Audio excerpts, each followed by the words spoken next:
All right, let's break down GeForce Now. Think of it as a monster gaming PC, but in the cloud.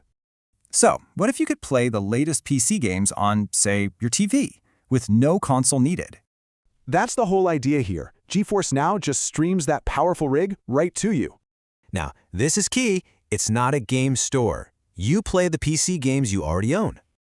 Getting started is super simple. Just connect your accounts, pick your game, and boom, you're playing.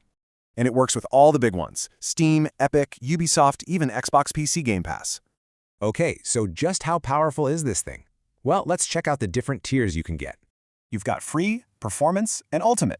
And yeah, the power jump between them is pretty huge. That ultimate tier is where it gets wild. It gives you exclusive access to new RTX 5080 servers. So what's that mean for you? We're talking up to 5K resolution and just crazy fast frame rates. All right, but there is a big change coming. They're adding a new playtime limit for subscribers.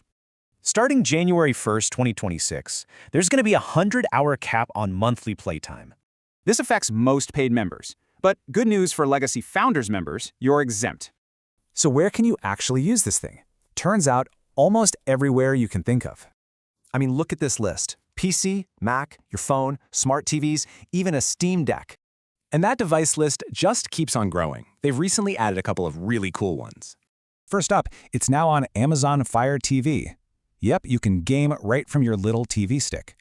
And get this, it's in VR, so you can play your games on a massive virtual screen. It's not just about what you can play on, but also where you can play from. Case in point, they're launching a brand new NVIDIA-operated data center in India really soon.